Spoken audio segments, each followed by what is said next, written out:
তো এই হচ্ছে রামেশ্বরজির মন্দির। আর ওইখানে দেখো শুটিং চলছে কিছু।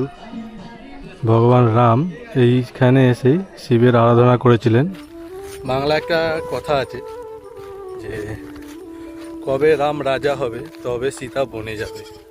রাম রাজা হয়েছিল এবং সীতা বনেও গেছিল। আর যেই বনে গেছিলো সেই বনটার নাম হচ্ছে তপবন। আর রাস্তার ধারে কিরম ওল গাছ হয়ে আছে, এগুলো শুনেছি এখানে হাতিও বেরোয়। চারপাশের দৃশ্য।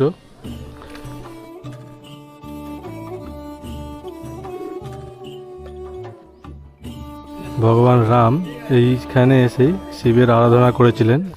হাই ফ্রেন্ডস, তো আজ অনেক দিন বাদে আবার চলে এলাম ঘুরতে একটা খুব সুন্দর জায়গা হচ্ছে ঝাড়গ্রাম জেলায় অবস্থিত। আর এই জায়গাটার নাম হচ্ছে তপবন। এই তপবনেই লব কুশের মন্দির আছে, এছাড়া আছে রামেশ্বরজিউ মন্দির। আর তপবন যে পাহাড়টা সেটাও একটা খুব অ্যাট্রাক্টিং ঘোরার জায়গা। তোমরা আমার চারপাশে দেখতে পাচ্ছ সুন্দর সোনালি বালি। এই সোনালি বালি কাকার কারণ হচ্ছে এখান দিয়ে গেছে সুবর্ণরেখা নদী। দেখো এই পাশেও সোনালি বালি, এই পাশেও সোনালি বালি, এগুলো সুবর্ণরেখা নদী এখান দিয়ে গেছে, সেই কারণে এত বালি এই জায়গায়। আর আমি কিভাবে এসেছি দেখো, আমি প্রথমে এসেছি হচ্ছে খড়গপুর স্টেশন, আর এখান থেকে আমি যাব রোহিণীর বাস ধরতে। দেখো এই হচ্ছে খড়গপুর স্টেশন বাস স্ট্যান্ড। এখানে বাস অটো সব পাওয়া যায়। আর এই দেখো রোহিণী মেদিনীপুর বাস।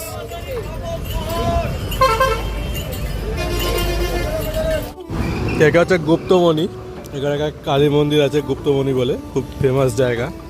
এই আমাদের বাস এখানে দাঁড়িয়েছে, একটু হোল্ড হবে। এখানে টোটো পাওয়া যায় যারা রোহিণী যাবে। কিছু খাওয়া দাওয়া করলাম, এখানে চেয়েছি মশলা মুড়ি। তো চলো বাসে উঠি, দেখি বাস কখন ছাড়ে। প্রথমেই বলে রাখি এখানে তপবন যাওয়ার ভিডিও হলেও তপবনে আমি যেতে পারিনি। তার কারণ হচ্ছে তপবনে যেতে গেলে আমাদেরকে গাড়ি ভাড়া করে যেতে হবে, নাহলে নিজস্ব গাড়ি নিয়ে যেতে হবে।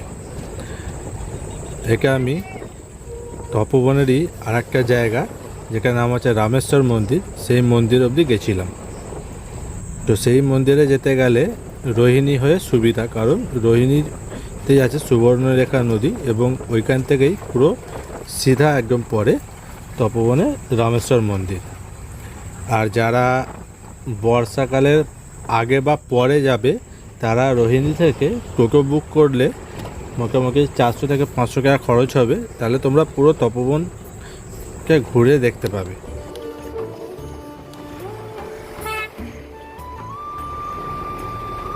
ঠিক হচ্ছে রোহিণী বাস স্ট্যান্ড।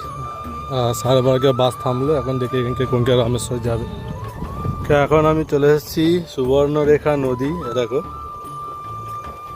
এক সময় এই নদীটা শুকনো, মানে এখান থেকে বালি তোলা হয়। এই যে চারদিকে সাদা দেখতে পাচ্ছ, এগুলো পুরো বালি তোলা হয়। ওইদিকে বালির ঢিপি করা আছে। এখন বর্ষাকাল বলে এখানে জল আছে। বর্ষাকাল শেষ হয়ে গেলেই দেখবে এইগুলো পুরো বাঁশের সাঁকো হয়ে যায়, তখন এরকম রাস্তা হয়, লোকে অটো টোটো নিয়ে পার হয়, এরকমভাবে বানানো থাকে রাস্তা। এখন অনেকটা ভেঙে গেছে বলে নৌকো চলছে। দেখো পুরোটাই বালি, এখানে দেখছো পুরোটাই বালি। এই বালি কিনতে হয়নি, সব এই নদীর বালি।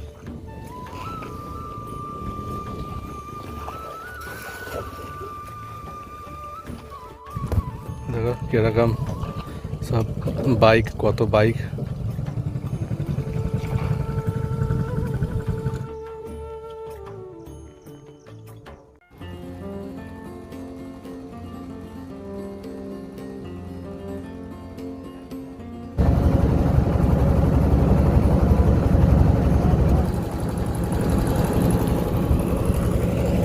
তো এখন আমি তো সুবর্ণরেখা নদী পার হয়ে যাব তপবন রামেশ্বরজিউর মন্দির।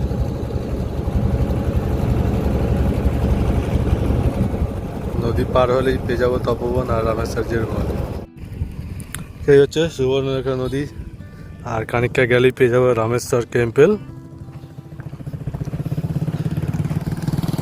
দেখো জায়গাটা দেখো কি সুন্দর লাগছে।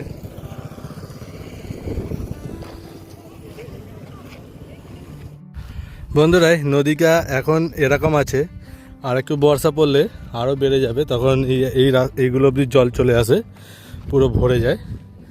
শুধু এখন বর্ষাকে কম আছে বলে জল আসেনি। আবার গরমকালে বা শীতকালে এগুলো পুরো শুকনো হয়ে যায়। তখন এই যে দেখতে পাচ্ছ বালির ঢিপি, তখন এগুলোতে ওকে বালি, এখান থেকে বালি সাপ্লাই হয়, আমাদের ঘর বাড়ি যে বালিকে তৈরি হয় সেই বালি এখানে সাপ্লাই হয়।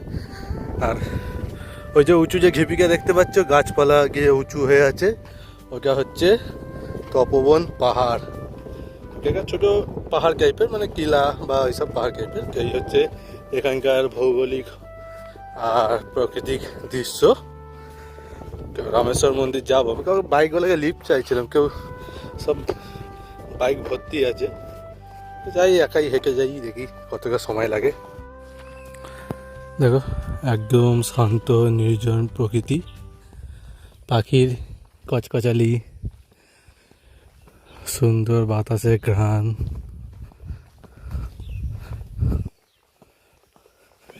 তপোবন হচ্ছে একটা শান্ত প্রকৃতির জায়গা। তো সত্যি একটা শান্ত একটা প্রকৃতি যেটা দেখছি এখন।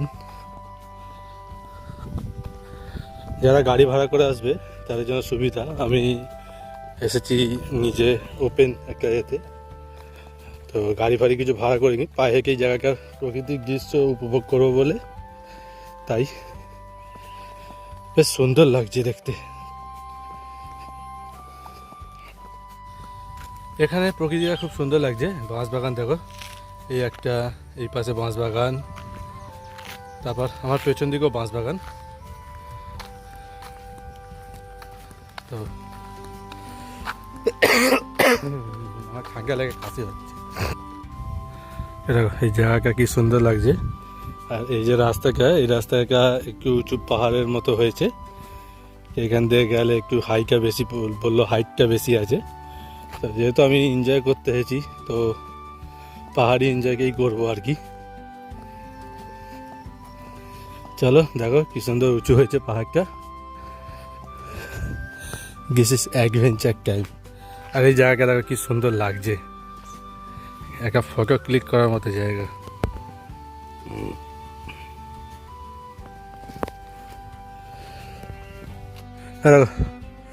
রাস্তার ধারে কিরম ওল গাছ হয়ে আছে, এগুলো এই ওল চাষ করে খায়, সেই ওলই, কিন্তু জঙ্গলে যেহেতু হয়ে আছে বলে জঙ্গলি ওল। এখানকার করে অবশ্য থাকবে না। দেখি কতটা সুন্দর অ্যাডভেঞ্চার করতে পারি আজকে তোমাদেরকে নিয়ে। ভিডিওকে ভালো লাগলে লাইক করো। তো এই হলো রামেশ্বর জিউর মন্দির, রামেশ্বর টেম্পল যাকে বলা হয়। একসময় এখানে প্রচুর মেলা হয়, এটা সম্ভবত সরস্বতী পুজোর সময় করে হয়, আর শিবরাত্রির সময় হয়। সেসব প্রচুর ভিড় হয়, 6 দিন 4 দিন ধরে মেলা হয়। দেখো মন্দির চত্বরে বাইক ও 4 চাকা প্রবেশ নিষেধ, আপনি সিসিটিভি আওতায় আছেন। তো বাইক 4 চাকা যারা আনবে তাদের জন্য এই জায়গাটা আছে, বিশাল বড় পার্কিং।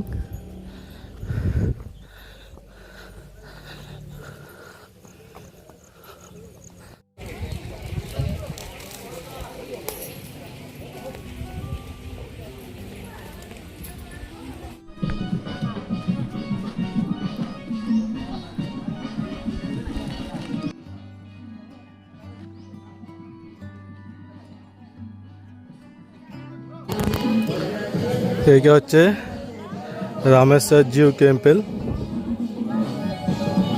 দেখ এখানে শুটিং চলছে ভিডিও গানের। এই হচ্ছে রামেশ্বর জিউ মন্দির, ওইখানে দেখো শুটিং চলছে কিছু।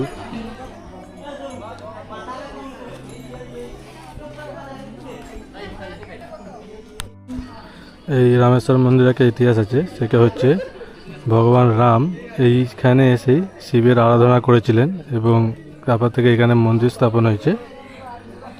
এটা হচ্ছে এখানকার, এখানে একটা শুটিং হচ্ছে দেখো কিসের।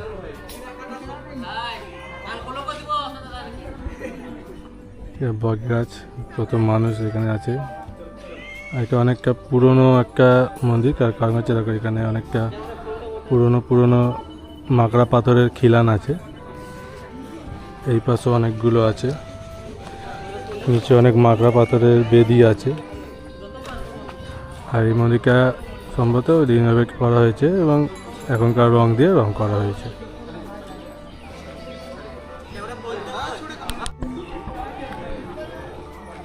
এই হচ্ছে তপোবনের বিখ্যাত রামেশ্বর মন্দির। এখানে তোমরা এসে পুজো দাও, খুব ভালো জায়গা। আর যারা আসবে, কিভাবে আসবে আমাদের কমেন্ট সেকশানে লিখে দাও, আমি জানিয়ে দেবো। খুব সুন্দরভাবে আসার রাস্তা। তো এখন আমি রামেশ্বর মন্দিরকে ঘুরলাম, তোমাদেরকেও দেখালাম কেরম লাগছে রামেশ্বর মন্দির। আর আমাকে দেখো পুজো দিয়েছি, ওই জন্য কপালে টিপ পড়িয়েছে। তো পুজো দেওয়ার জন্য 150 টাকার মতো খরচা হলো, অনেকেই প্রসাদ দিয়েছে। এছাড়া তোমরা এইখানে যে কেন আসবে, কারণ মাহাত্ম্যতা হচ্ছে ভগবান রাম এই মন্দিরে বসে শিবের আরাধনা করেছিলেন, সেই জন্য এই জায়গার নাম হয়েছে তপোবন আর রামেশ্বর মন্দির, রামের নাম দিয়ে। আর এখানে আর একটা খুব সুন্দর জায়গা আছে যার নাম হচ্ছে তপোবন তিলক পাহাড়, কিন্তু ওখানে যেতে গেলে নিজস্ব গাড়ি ভাড়া করে আনতে হবে বা নিজস্ব গাড়ি আনতে হবে। কিন্তু আমি তো এসেছি একা, কোনো অটো টোটো কিছু ভাড়া করিনি, সেই কারণে আর যেতে পারবো না। আমি ভেবেছিলাম যে কি টোটো কিছু থাকে বুক করে নেবো, তো চলে যাবো, সেটাও হবে না। টোটো ধরতে গেলে আমাকে হাইরোডের দিকে যেতে হবে, এই হচ্ছে ব্যাপার। আর সহজে কিভাবে আসবে না আসবে সেইটা কমেন্টে জানাও, তোমাদেরকে আমি সহজভাবে বলে দেবো কীভাবে কমেন্টে আসবে এই মন্দিরে। এখানকার রাস্তাগুলোর একটা খুব সুন্দর আছে, গ্রাম হলেও রাস্তাঘাটগুলো খুব সুন্দর এবং বাসগুলো প্রচণ্ড জোরে যায়, যার জন্য খুব সুন্দর লাগে দেখতে। আর চারদিকে যেহেতু সবুজ, সেই কারণে আরও সুন্দর হয়ে যায়। যারা বাস রাইড করতে যাও এইসব জায়গায় চলে আসো, খুব সুন্দর তোমরা অভিজ্ঞতা পাবে একটা। আর ভিডিওটা সম্পূর্ণ দেখার জন্য অসংখ্য ধন্যবাদ। এরকম ভিডিও দেখতে হলে চ্যানেলকে সাবস্ক্রাইব করে নাও।